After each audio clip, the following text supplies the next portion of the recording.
February 20th readings. I Ignatius of Antioch, the Epistle to the Magnesians, chapters 12 to 15.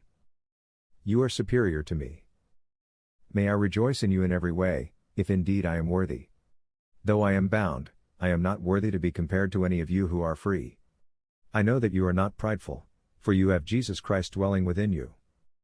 Even as I commend you, I know that you remain humble in spirit, as it is written, the righteous man is his own accuser. The Scriptures also say, declare your iniquities first, that you may be justified, and when you have done all that is commanded, say, we are unworthy servants. What is highly esteemed among men is an abomination before God. The humble man prays, God, be merciful to me, a sinner. Even the great ones of faith, like Abraham and Job, called themselves dust and ashes before God. David also said, Who am I, O Lord, that you have glorified me this far? Moses, the meekest of all men, said to God, I am a feeble voice and slow tongue. Therefore, be humble, that you may be exalted, for he who humbles himself shall be exalted, and he who exalts himself shall be humbled. Be established in faith and unity. Strive to be firmly established in the teachings of the Lord and the apostles, so that everything you do may prosper, both in body and in spirit, in faith and in love. Remain united with your bishop, the well-ordered presbytery, and the deacons who serve according to God's will. Be subject to the bishop and to one another, as Jesus Christ was subject to the Father, and as the apostles were subject to Christ, so that there may be both a spiritual and bodily unity among you. Your prayers requested. Since I know you are full of the Spirit of God, I have only given you this brief exhortation.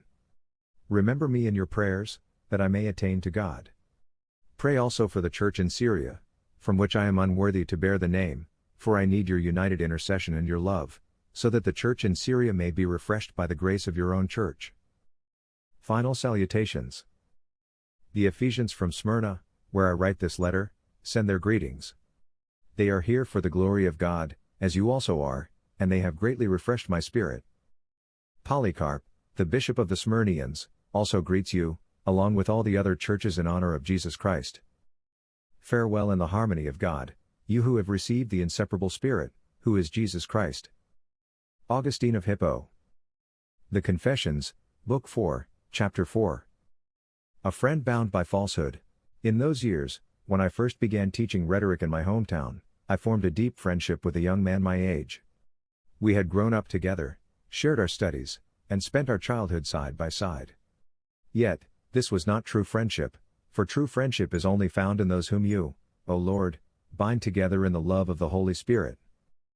Even so, our bond was strong, fueled by our shared passion for learning.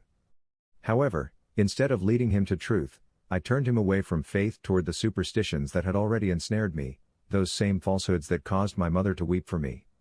He followed me in error, and my soul clung to him. But you, O God, the one who pursues those who flee, both in justice and in mercy, took him from this life after barely a year of our friendship, a friendship that had become sweeter to me than all else. An unforeseen baptism. Who can declare the depth of your judgments? While my friend lay gravely ill with fever, unconscious and near death, he was baptized without his knowledge. I thought little of it, believing that what he had learned from me would remain stronger in his soul than what had been done to his body. Yet, when he unexpectedly recovered, I attempted to laugh with him about his baptism, assuming he would join me in mocking it. But instead, he recoiled from me as if I were his enemy. With a seriousness I had never seen in him before, he warned me that if I wished to remain his friend, I must never speak of it that way again. I was stunned, unable to reply. I held back my thoughts, waiting for him to grow strong again, thinking I would later be able to persuade him. But you, O Lord, took him away from my madness, that he might be preserved in your presence rather than in my folly. A few days later, while I was absent, his fever returned, and he died. Grief without comfort. At this sorrow, my heart was completely darkened. Everything around me became death itself. My home was unbearable, my father's house became a place of torment, and every place we had once shared became a source of agony. I searched for him with my eyes, but he was nowhere to be found. No one could tell me, as they once did, look, he is coming. He would never come again. I was a mystery to myself, unable to understand my own grief. My soul was restless, but when I told myself, hope in God, I refused to listen. My friend, though only a man, had been more real, more present, than the God I was told to trust. Nothing brought me comfort, only tears. Tears took the place of my friend in my heart. Thomas Aquinas. Summa Theologica, Part 2 through 2, Question 27. Question: whether the love of God is greater than the love of neighbor? Objection: it seems that love for our neighbor should be greater than love for God, since Scripture commands us to love our neighbor as ourselves, while nowhere does it say we should love God as ourselves. Responsio: it must be said that the love of God is, by its very nature, greater than the love of neighbor. Love is directed toward what is most valuable, and God, being the highest good, is more worthy of love than any created being. Furthermore, charity orders our love rightly. Since God is the source of all goodness, our love for Him must be supreme. Our love for others flows from this love. Because we love God, we love our neighbor. In fact, we should love our neighbor not for their sake alone, but for God's sake, seeing them as fellow participants in His divine goodness.